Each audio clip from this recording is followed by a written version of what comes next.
Magandang umaga, Luzon, Visayas at Mindanao. Narito na ang nagkakaisa at pinakamalawak na pagbabalita sa pangunguna ng Presidential Communications Office. Kabilang ang PTV, Presidential Broadcast Service, Philippine Information Agency, Philippine News Agency at IBC. Tutok na sa mga balita mula sa iba't ibang bahagi ng bansa. Ito ang Balitang Pambansa. Ngayong umaga sa Balitang Pambansa, Department of Justice magiging kinatawan ng pamahalaan kaugnay sa Consolidated Writ of Habeas Corpus na isinampa ng mga anak ni dating Pangulong Rodrigo Duterte sa Korte Suprema. Pamilya ng namatay na si Kian de los Santos dahil sa war on drugs ng Duterte administration patuloy na sumisigaw ng hustisya. Opisyal ng Kongreso, nag-inspeksyon ng kwarto para sa House Prosecutors. Impeachment ni Vice President Sara Duterte magsisimula sa July 30. Paglalagay ng libreng internet sa mga liblib na lugar sa bansa. Prioridad ng administrasyon ni Pangulong Ferdinand R. Marcos Jr. At pagbibigay ng serbisyong medikal at libreng gamot sa Samar. Pinangunahan ni First Lady Liza Araneta Marcos. Sa detalye ng mga balita, nasagot na ng Department of Justice ang nilabas na desisyon ng Korte Suprema na sagutin ng pamahalaan ang petisyon na Writ of Habeas Corpus ng mga kaanak ni Duterte upang maibalik sa bansa ang dating Pangulo. Binigyan din ng Supreme Court ng 5 araw ang mga kaanak ni Duterte na sagutin ang paliwanag ng DOJ sa kanilang petisyon. Si Rod Lagusad ng PTV sa Balitang Pambansa. Ang Department of Justice na ang kakatawan sa pamahalaan kaugnay ng consolidated petition para sa habeas corpus na isinampa ng mga anak ni dating Pangulong Rodrigo Duterte sa Supreme Court. Ang Office of the Solicitor General dapat ang legal defender ng gobyerno pero tumanggi ang OSG matapos manindigan na wala ng jurisdiction ng International Criminal Court sa Pilipinas. We were given the authorization by the Executive Secretary to kami nasumagot. At okay na, nabigyan na namin yung comment namin kahapon. Yung dokumentong binigay namin, sapat na yun para sagutin yung mga sinabi nila sa korte. Sa tanong kung kakayanin pang maibalik sa Pilipinas si Duterte, dandi lang naging sagot ng kalihim. Wala na yun, tapos na yun. So hindi... It's a done deal already. It's a done deal. It's there. Ando na siya.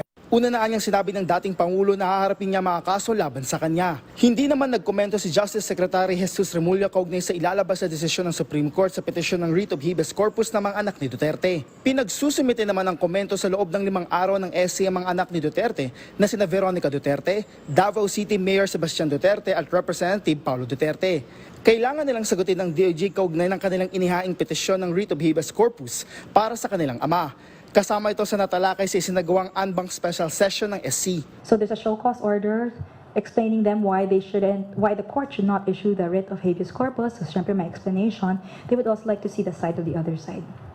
In response to the allegation specifically said in the compliance. Dagdag pa ng Supreme Court, kailangan na marinig ang paliwanag ng dalawang panig. Marami anyang posibilidad kaugnay ng kasong may kaugnayan sa habeas corpus. Mula sa PTV Manila, Rod Lagusad, Balitang Pambansa. Naglabas na ng kanilang pahayag ang palasyo kaugnay sa nakaraang pagtanggi ni Solicitor General Menardo Guevara na ipagtanggol ang mga opisyal ng gobyerno sa inihaing habeas corpus ng Duterte Camp. Habang request na asylum ni Attorney Harry Roque, walang nakikitang problema ang gobyerno. Ebidensya laban sa koneksyon ni Roque sa iligal na pogo, iginiit na matibay. Ang detalye sa Balitang Pambansa ni Kenneth Pasyente ng PTV. Wala pa pong napag-uusapan dyan dahil napakabago po talaga nito. Lumabas lang po yata to kagabi. Pero siguro po mas maganda po kung mismo si Solgen ang mag-assess sa sarili niya kung siya pa po ba ay nararapat na tumayo bilang Solicitor General. Yan ang tugon ng palasyo nang tanungin kung may posibilidad bang matanggal sa pwesto si Solicitor General Menardo Guevara. Ito'y matapos tumanggi ang OSG na katawanin ng ilang opisyal ng gobyerno kaugnay sa inihaing petition for writ of habeas corpus ng mga anak ni dating Pangulong Rodrigo Duterte. Pero kung si Guevara, ipinauubaya na niya sa Pangulo ang desisyon kung mananatili pa siya sa pwesto. Dumipensa rin ito na walang conflict of interest sa kanyang desisyon na hindi personal kundi institusyonal. Nilinaw naman ng palasyo na nanindigan lang ang OSG na walang jurisdiction ng ICC sa bansa. Taliwas sa sinasabi ng kampo ng dating Pangulo na naniniwala umano ang OSG na may mali sa ginawang pakikipagtulungan ng pamahalaan sa Interpol para isuko sa ICC si Duterte. Wala ring nakikitang problema ang palasyo sa hakbang ni dating presidential spokesperson Attorney Harry Roque na nag-request ng asylum sa The Hague habang gumugulong ang investigasyon laban kay Duterte. Hindi naman daw kasi makakaapekto yan sa kasong kinaharap ni Roque sa Pilipinas. Para makahingi ng political asylum, dapat mapatunayan ni Roque ang political persecution sa mga kasong inihain laban sa kanya. Bagay na malabong mangyari. Dahil ayon sa palasyo, matibay ang mga ebidensya na magdidiin kay Roque sa kanyang koneksyon sa illegal pogo operations. Nakita lang po itong mga dokumentong to, bank documents ni Atty. Harry Roque sa Lucky South 99. Nakita rin ang mga dokumento ng kanyang assistant, A.R. De La Serna, in Lucky South 99. Third, there is also a document referring to contract of lease with a certain manager, alleged manager of Lucky South 99. Bumaksak lang din po yan sa harapan ng PAOK. So how could there be a political persecution if all the pieces of evidence are overwhelming? So, wala po tayo nakikitang political persecution. Harapin na lang po niya ang kaso niya po dito. Mas maganda po yan para maipakita niya sa taong bayan na wala po talaga siyang kasalanan. Sinalag naman ng palasyo ang hirit ni dating Presidential Legal Counsel Salvador Panelo na hindi umano nagkabisa ang Rome Statute sa bansa. There's nothing to refute because it was effective until withdrawn. So there's nothing to refute about the said publication. There's not ratification. Kung naniniwala kayo walang effect or hindi effective or hindi nag-take effect ang Rome Statute sa atin dahil walang publication, ba't kaya nga kayo nag-withdraw? Di ba dapat hindi na kayo nag-withdraw? Wala na kayong ginawa. Kasi wala pa lang, hindi pala tayo naging member, hindi pala tayo naging sumang-ayon sa nasabing Rome Statute. So, dapat walang withdrawal. Kung sakali namang magkaroon ng utos ang ICC na i-freeze ang assets ni Duterte, ipapaubayan na raw ito ng pamahalaan sa Anti-Money Laundering Council. Mula PTV Manila, Kenneth Pasyente, Balitang Pambansa. Nabalewala lamang ang mga biktima umano ng extrajudicial killing kung kaya't dumulog na sila sa International Criminal Court. Ito ang paniniwala ng isang law expert na si Attorney Domingo Cayosa. Kaya naman, sinabi ni Cayosa na maaari ding sampahan ng kasong crimes against humanity sa Pilipinas si Duterte. Si Hardy Valbuena ng PTV sa Balitang Pambansa. Bukod sa International Criminal Court, pwede ring sampahan ng bukod na kaso sa Pilipinas si dating Pangulong Rodrigo Duterte, kaugnay ng madugong war on drugs. Ayon sa law expert na si Attorney Domingo Cayosa, may sariling umiiral na batas ang Pilipinas na nagpaparusa sa crimes against humanity. Ito ay ang Republic Act No. 9851 na naisa batas noong 2009. Sinabi ni Cayosa na ang kahulugan ng crimes against humanity sa nasabing batas ay kapareho lamang sa nakasaad sa Rome Statute ng ICC, kaya pwede ring mapanagot si Duterte sa ilalim nito. We actually have Republic Act number 9851, which penalizes crimes against humanity, war crimes, genocide. Very similar to the crimes that are within the jurisdiction of the ICC. Nang tanungin naman kung bakit umabot pa sa ICC ang kaso ni Duterte, gayong pwede pala siyang sampahan ng kaso dito sa Pilipinas. Sinabi ni Cayosa na maraming biktima ang nagtangkang maghain ng kaso, ngunit sila ay binaliwala. We have accounts, documented accounts of families of victims who went to the police for investigation. They went to the fiscals. They went to government agencies in charge of the criminal justice system.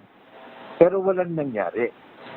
Pinaikot-ikot lang sila, tinakot sila, pinassure sila, kaya hindi sila nakapag-file. Sangayon dito, si Bayan Muna Chairman Nery Colmenares na tumatayong legal counsel ng EJK victims at sinabi niyang malaki talaga ang takot ng mga biktima noong panahon ni Duterte. Bagamat may immunity sa lokal na kaso si Duterte noong siya pa ang Pangulo, wala naman itong immunity pagdating sa mga krimeng nangyari noong panahong mayor pa ito ng Davao City, kasama na ang mga pagpatay na ginawa ng umano'y Davao Death Squad, nakabilang din sa mga batayan sa pagpaparesto sa kanya ng ICC. Kaugnay dito, sinabi ni Colmenares na bukas silang sampahan ng bukod na kaso sa bansa, hindi lamang si Duterte, kundi pati ang kanyang mga dating police general. Pwede. In fact, ang gusto ko sanang kasuhan dyan, maliban kay President Duterte, yung mga general niya, yung mga nag-implement niyan, syempre, nag-pull ng trigger, no? Sakaling ituloy ang lokal na kaso, sinabi ni Colmenares, nahihingi nila ang tulong ng kasalukuyang gobyerno para ma-access ang mga dokumento kaugnay ng mga patayan sa war on drugs. Kailangan pa rin umano niyang palakasin ng loob ng pamilya ng mga biktima na hanggang ngayon ay ramdam pa rin ang matinding takot. Ngayon, kahit ngayon takot sila. Kasi na mga pulis kasi na gumawa no, nandyan pa naman, active service pa eh.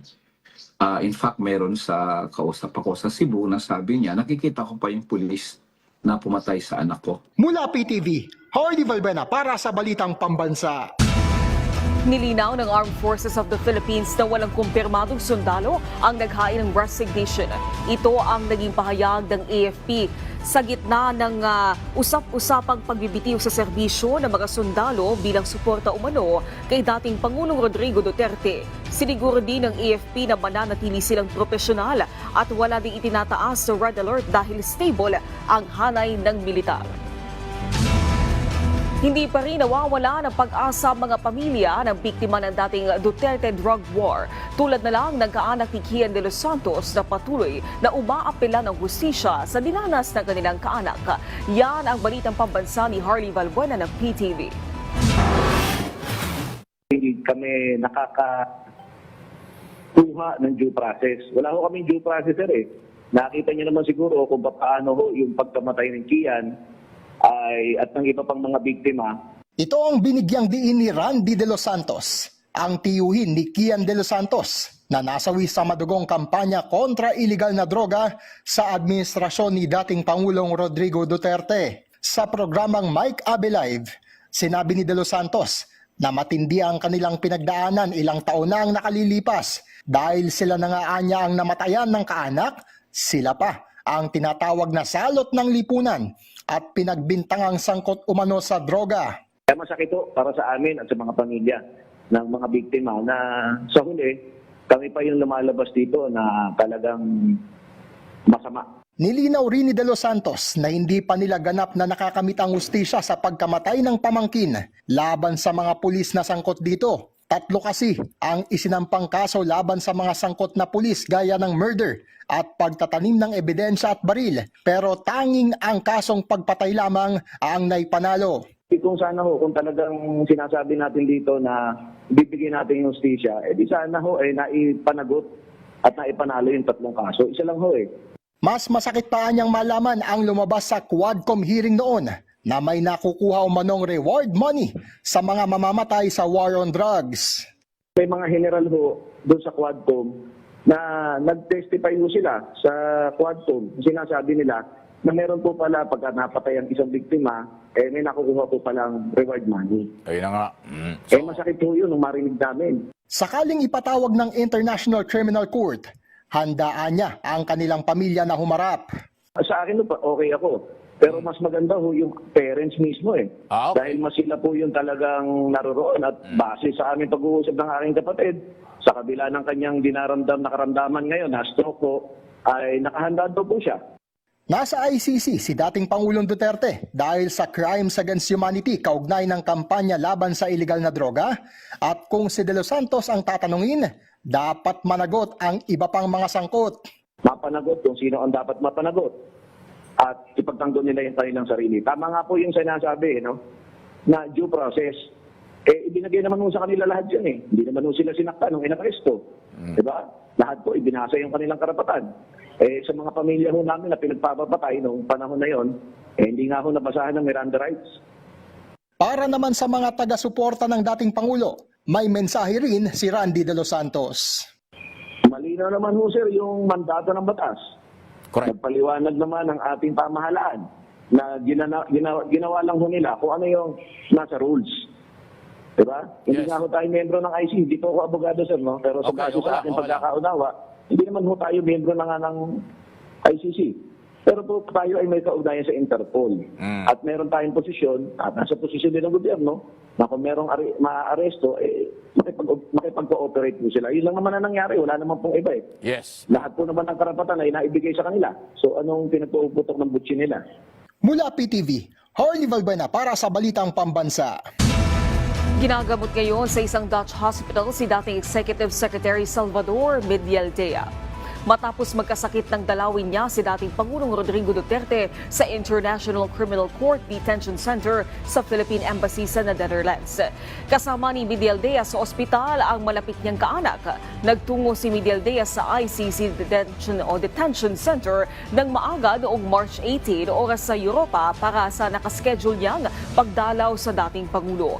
Naging masama ang kanyang pakiramdam nang magparehistro siya sa reception center ng alas 8:55 ng umaga, kaya dinala siya sa ospital. Isa lang si Medialdea sa mga counsel ni Duterte sa paglilitis sa kanyang kaso sa ICC.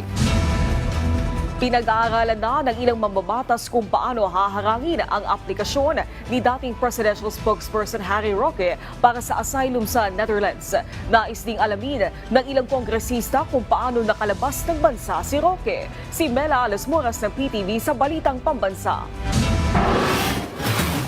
Desidido ang Makabayan Bloc na harangin ang planong aplikasyon para sa asylum ni dating presidential spokesperson Harry Roque. Nasa the Netherlands ngayon si Roque para tumulong kay dating Pangulong Rodrigo Duterte sa kinaharap nitong kasong crimes against humanity sa International Criminal Court. Pero sa Pilipinas, may umiiral pang contempt at detention order laban sa kanya ang House Quad Committee dahil sa hindi niya pagsipot sa mga pagdinig ng joint panel noon at pagtangging magsumite ng mga dokumentong may kinalaman umano sa illegal pogos. Kapag ginawaran ng asylum, mabibigyang pahintulot si Roque na manatili sa the Netherlands kaysa umuwi sa Pilipinas bilang proteksyon niya laban sa persecution o hindi patas na trato o harassment dahil sa isyu ng lahi, relihiyon o politika. Ayon kay House Deputy Minority Leader Franz Castro, idadaan nila sa Quadcom ang planong pagharang sa aplikasyon ni Roque. Sa pamamagitan ng government-to-government channel, maaari niya itong maipaabot naman sa gobyerno ng the Netherlands. Wala siyang karapatan na mag-seek ng asylum sa Netherlands dahil unang-una, hindi naman siya biktima ng political persecution. Mars, umuwi ka na rito at harapin mo yung yung mga tinatanong ng Quadcom dito at i-clear mo yung sarili mo muna dito, bago ka mag-abuga-abugado kay dating Presidente Duterte. Sa hiwalay na pahayag, una na ring iginiit ng isa pang Makabayan Bloc member na si House Assistant Minority Leader Arlene Brosas na maituturing na umano'y mockery of justice at sampal sa mga Pilipino ang gagawing hakbang na ito ni Roque. Dagdag naman ni House Assistant Majority Leader Jude Asidre kung wala namang itinatago, bakit naman kasi umiiwas pa umano si Roque. Hindi lang naman anya contempt order mula sa Kamara ang kinaharap nito, kundi maging iba pang mabibigat na kaso kaya't dapat ay harapin niya ito. Bagamat naka-session break ngayon ang Kongreso, inaasang ipagpapatuloy ng Quadcom sa loob ng linggong ito ang kanilang pagdinig. Mula sa PTV, Melalas Moras para sa Balitang Pambansa. Dating Senador Laila de Lima nakahandang magbigay ng kanyang testimonya bilang testigo sa International Criminal Court laban kay dating Pangulong Rodrigo Duterte. Si Alvin Baltazar na Radyo Pilipinas sa Balitang Pambansa. Nakahanda si dating Senadora Leila de Lima na makipagtulungan sa ICC at magbigay ng kanyang testimonya bilang witness kung ipatatawag ng International Criminal Court. Ito ang sinabi ng abogado ng Senadora na si Attorney Dino De Leon, alumnus ng The Hague Academy of International Law at isa ring human rights lawyer. Ayon kay Attorney De Leon, nakapagsumite na si De Lima sa ICC ng mga ebidensyang nakalap niya bilang Commission on Human Rights Chairperson at bilang dating Senate Chairperson on the Committee on Justice noong iniimbestigahan ang anyay malawakang patayan sa ilalim ng nakaraang administrasyon. Idinagdag ni Attorney De Leon na maaari ding magtungo si dating Senadora De Lima sa The Hague bitbit ang pag-asang maipatawag ng ICC. Alamang ay bibisita rin si Senator Laila de Lima sa The Hague. Alamang may pag-asa at kung kailangan at kung mamarapatin ng ICC na siya ipitawag, ay willing si Senator Laila de Lima na maging witness diyan sa proseso na yan. Samantala, katawa-tawa naman ang paglalarawan ng abogado sa nauna ng pahayag ni dating Executive Secretary Salvador Medaldea na isang state kidnapping ang ginawang pagdakip sa dating Pangulo. Naniniwala si De Leon na alam mismo ni Medaldea na walang kidnapping na nangyari at ang ikinasang pag-aresto ay batay na rin sa ICC rules at proseso ng pagsusurrender ng Philippine government ng isang international fugitive na pinaghahanap ng international community. Hamon ng abogado kung makakakita ang kampo ng dating Pangulo na kahit isang jurisprudence na sasabihing kidnapping kung may warrant of arrest ay bibilib siya sa mga ito. Kung sinasabi ni Salvador Medaldea na kidnapping iyan, napakatapang naman ni former Executive Secretary Salvador Medaldea na sumakay doon sa eroplano ng mga kidnappers. Alam niya na pala may nangyaring kidnapping, bakit siya sumama para magpa-kidnap? So alam niya na hindi ito kidnapping. Alam niya ay ito ay proseso ng pag-aaresto. Para sa Balitang Pambansa, Alvin Baltasar ng Radyo Pilipinas. Ikinalugo ng National Council of Churches of the Philippines ang pagkakaaresto kay dating Pangulong Rodrigo Duterte. Sa isang pahayag, sinabi ng NCCP na ang hindi natitinag na pagpapasya ng mga nananawagan ng hustisya sa harap ng malawak na kultura ng pagpatay ay nagsisilbing pag-asa para sa mamamayang Pilipino na patuloy na manawagan ng katarungan at panagutin ang mga nasa likod ng paglabag sa karapatang pantao. Nananalangin din ang konseho na mabigyan ng due process ang dating Pangulo na siyang pinagkait sa libo-libong pamilya o biktima ng marahas na drug war. Palalakasin pa ng administrasyon ni Pangulong Ferdinand R. Marcos Jr. ang paghahatid ng libreng internet sa buong bansa. Prioridad ng pamahalaan na palawakin ang libreng internet sa mga liblib na lugar. Batay sa pakikipagpulong ng Presidente kasama ang Regional Development Council, nakapagplano na ng bagong sistema ang gobyerno para mapabuti ang internet access gaya ng pagtatayo ng mga common tower, paggamit sa isang tower ng dalawa o higit pang internet service providers, pagtangkilik sa bagong internet satellite system. Sa tulong ng isang satellite dish, pwede nang makasagap ng internet nang hindi kinakailangan magtayo ng mga infrastruktura. Ayon sa Malacanang, mahalaga ang hakbang na ito para maitaas ang kapasidad ng publiko sa larangan ng edukasyon at paghahanap buhay. Umarangkada na sa Basie Samar ang Love for All program. Nagpasalamat ang mga residente dahil sa iba't ibang libreng serbisyong medikal na inilalapit ng pamahalaan sa publiko. May balitang pambansa si Jasmine Kate Agosto ng PIA Eastern Visayas. Ikinagalak ng karamihang mga tao sa Basay Samar ang natanggap na libreng serbisyong pang-medikal, lalo na ng mga senior citizens na nangangailangan ng gamot. Sa isinagawang Love for All activity, si Lola Caridad Meras ng Barangay Gintugian, Basay Samar, tuwang-tuwa nang makapagpa-laboratory check-up ito ng kanyang mata. Sa edad ni Meras na 75, madalas na ang pagkahilo kung kaya't kinakailangan ng madalas na pagpapatingin sa doktor. Dahil dito, sobra ang kanyang pasasalamat dahil sa pamamagitan ng Love for All program na pinangunahan ni First Lady Liza Araneta Marcos, ang minsang hindi maabot na pangangailangang medikal ay mismong nailapit sa kanila ng kasalukuyang administrasyon. Ayon pa kay First Lady Marcos, kasalukuyang nakarehistro ng 30,035 medical services ang napaunlakan ng programang ito sa buong silangang Visayas, katulad sa pagsusuri ng vital signs, blood chem, urinalysis, x-ray, ultrasound, medicines at iba pa. Mula rito sa Basay Samar, Jasmine Kate Agosto ng PIA Eastern Visayas.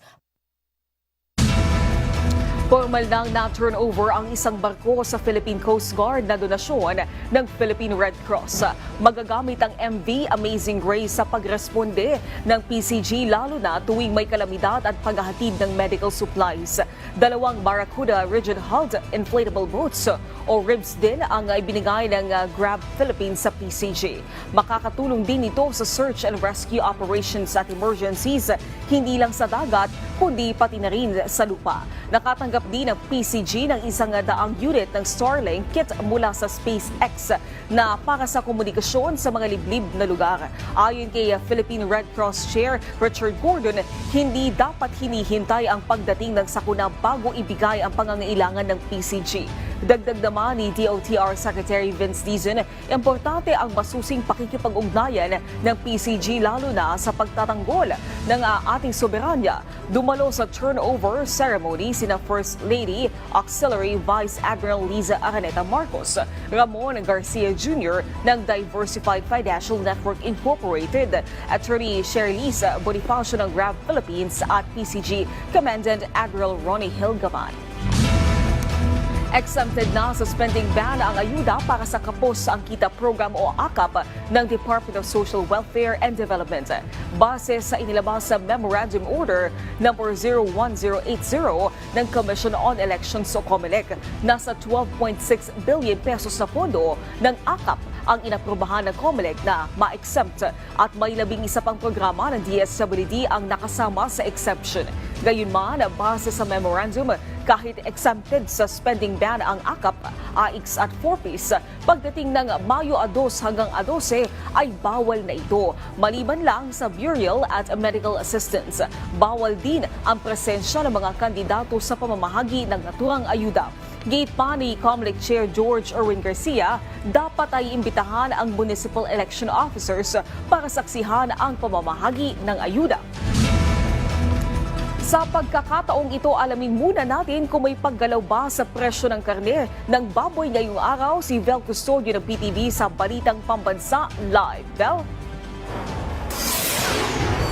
Naomi, nakatakdang magpulong muli ang Department of Agriculture at pork industry players para talakayin kung paano patataasin ang compliance level ng pork MSRP para sa lokal na karneng baboy. Nasa 380 pesos ang maximum suggested retail price ng liempo at 350 pesos naman sa kasim. Dito sa Mega Q-Mart, 380 pesos hanggang 400 pesos ang kada kilo ng liempo, habang nasa 350 hanggang 770 pesos naman sa kasim. 300 pesos ang MSRP ng sabit ulo na nasusunod naman sa patakaran ng DA. Pabor ang mga retailer sa paglalagay ng MSRP dahil mas magiging mabenta ang mga karweng baboy sa masa dulot ng bumababang presyo nito. Pero bahagyang hirap silang mag-adjust at sumunod kaagad sa itinakdang MSRP dahil posibleng malugi na sila dito. Kaya hiling ng retailers na ibaba pa sa 270 pesos ang sabit ulo para maiwasan ang pagkalugi. Simula na ipatupad ito noong nakaraang linggo. Nasa 20% ang compliance level sa mga pork retailers, ngunit 6 to 7% pa lang ang compliance level sa sabit ulo. Siniguro naman ng Samahang Industriya ng Agrikultura na hindi sa producers ang ugat ng mataas na presyo ng baboy, ngunit posibleng sa biyahero. Kaya naman muling pag-aaralan ng DA at pork stakeholders kung paano mapapababa ang kuha ng mga nagtitinda ng karneng baboy. Mungkahi naman ng Pork Producers Federation of the Philippines na unahing patawa ng MSRP ang imported na karneng baboy. Kung titingnan mo ang landed cost ng karneng baboy na imported sa custom, ang liempo, ang isang kilo, $1.10. Pag ikinumbert mo yan at 59 pesos, 65 pesos lang per kilo. Kasi kung 200 pesos na ibebenta ang imported na liempo, mas mababa siyempre yung ordinaryong karne, sigurado hahatakin na niyang pababa ang presyo ng lokal na baboy. Naomi, bilang government intervention, pinaplansya na ng Food Terminal Incorporated na direktang bumili ng baboy at ibenta ito ng walang patong para sa mas abot kayang presyo ng karneng baboy. Mula sa People's Television Network, Vel Custodio, Balitang Pambansa. Maraming salamat, Vel Custodio. Samantala, nilinaw ni Senate President Francis Escudero na hindi makakaapekto sa impeachment trial ni Vice President Sara Duterte ang paglilitis ng kanyang amag, si dating Pangulong Rodrigo Duterte sa International Criminal Court. Sa ngayon, nakatakdang pagpasyahan ng Senado ang proposed timeline na inilatag ni Escudero, kung saan sa July 30 sisimulan ang aktwal na paglilitis ng impeachment. Wala ding problema kay Senate President Escudero ang pagpunta ni VP Sara sa The Netherlands.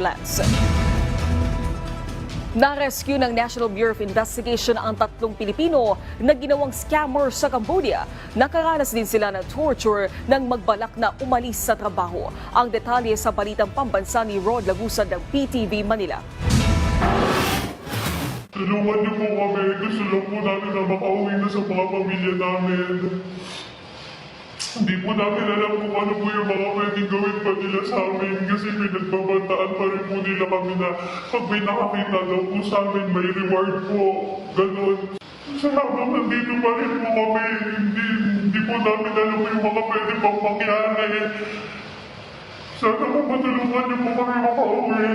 Ito ang video ng pakiusap ng 3 Pilipino na naloko at dinala sa Cambodia para magtrabaho bilang scammer. Linggo ng madaling araw nang makabalik sila sa bansa matapos ma-rescue ng National Bureau of Investigation. Kita sa mga larawan na ito ang mga pasa na kanilang tinamo sa iba't ibang bahagi ng kanilang katawan. Ayon kay NBI Director Jaime Santiago, nakakita ang mga biktima ng online post na nag-aalok ng trabaho bilang customer service representative sa Thailand na may alok na sahod na nasa $1,000. Nakipag-coordinate agad kami sa IACAT, Interagency Council Against Trafficking, sa BI natin, Bureau of Immigration, at sa Interpol kung paano sila matutulungan. So after the coordination, we all agreed na padala ako ng 4 na ahente sa Cambodia dahil wala na tayong pogo dito, bawal na dito, lumipat dun. But then, hindi yung pogo na usual na gaming, scammer sila. Anya matapos mapapayag ay inilabas sila sa bansa noong January sa pamamagitan ng backdoor exit. Pumunta sila sa Dipolog City via plane. From Dipolog City, they went to Basilan via ferry, and from Basilan to Tawi-Tawi ferry, and then sa Tawi-Tawi sumakay po sila ng maliit na bangka na ang capacity ay hindi lalagpas sa 3. Inantay po nilang maggabi at dinala sila sa dagat na kung saan inilipat po sila sa mas malaking fishing vessel hanggang sa nakarating po sila sa Sabah. Paliwanag ng NBI, sa Malaysia na tinatakan ng Peking border stamp ang passport ng mga biktima. Nagpalipat-lipat sila mula sa Malaysia, sunod ang Thailand hanggang sa makarating sa Cambodia. 7 silang sabay-sabay umalis dito sa bansa pero 2 rito ay nagawang makatakas sa Thailand. Nang makarating sa Cambodia, dinala sila sa isang compound at pinagbawalang lumabas. At dito nila nalaman na ang magiging trabaho nila ay pagiging scammer. Target ng kanilang operasyon ay ang mga foreigner na edad 55 years old pataas sa pamamagitan ng cryptocurrency. Matapos ang isang buwan, $300 lang ang kanilang natanggap. Dahil dito nagplano silang umalis pero nalaman ng kanilang plano kaya sila ay binugbog ng nasa 15 Chinese-looking nationals. Ginulpi po silang 3 at ang isa sa ating mga biktima po ay nahimatay habang ginugulpe at para siya gisingin, pinaso po ng sigarilyo ang kanyang isang kamay. After pasuin, hindi pa rin siya magising, nag-init ng bakal para pasuin naman ang kanyang kabilang kamay. Doon po nagkamalay na ang ating biktima. Kalaunan ay nagawa nilang makatakas at makahingi ng tulong. Patuloy ang pakikipag-ugnayan ng NBI sa Interpol at sa mga otoridad sa Cambodia para makapagsagawa ng raid at matulungan ang sinasabi pang nasa 40 mga Pilipinong biktima. Paalala ng NBI, huwag maakit sa malaking sahod at tiyakin na ito ay accredited ng pamahalaan. Mula sa PTV Manila, Rod Lagusad para sa Balitang Pambansa. Konstruksyon ng river control project sa Oriental Mindoro matagumpay na nakumpleto ng TPWH. Ang proyekto makatutulong sa mga residente na maprotektahan ang agricultural lands. May Balitang Pambansa sa isapit ng PIA Mimaropa. Natapos na ng Department of Public Works and Highways o DPWH Southern Mindoro ang konstruksyon ng river control project sa bayan ng Gloria sa Oriental Mindoro. Ang proyektong ito na may halagang 30 million pesos ay dinisenyo upang maprotektahan ng mga residente at agricultural areas mula sa matinding pagbaha. Ayon kay Southern Mindoro District Engineer Annelyn Padulyo, ito ay mahalaga para sa mga lokal na residente dahil pinoprotektahan nito ang mga agrikultural na lupa na siyang pangunahing pinagkakakitaan nila roon. Nais din ng DPWH na maibsan ang epekto ng matinding kondisyon ng panahon at matulungan ang kabuhayan ng mga naninirahan sa lugar sa pamamagitan ng pagpapalakas ng mga pampang ng ilog sa Gloria. Ang inisyatibang ito ay nagpapakita ng pagsisikap ng pamahalaang maghanda laban sa mga kalamidad at tiyakin ang kaligtasan ng mga komunidad. Mula sa Philippine Information Agency Mimaropa, ASAPIT para sa Balitang Pambansa. Maraming salamat sa pagsama sa amin ngayong umaga. Tumutok muli sa ating programa mamayang alas 12 ng tanghali kasama ang buong puwersa ng Presidential Communications Office. Ito nagkakaisang puwersa ng pagbabalita mula sa PTV. Ako si Naomi Tiburcio. Ito ang Balitang Pambansa.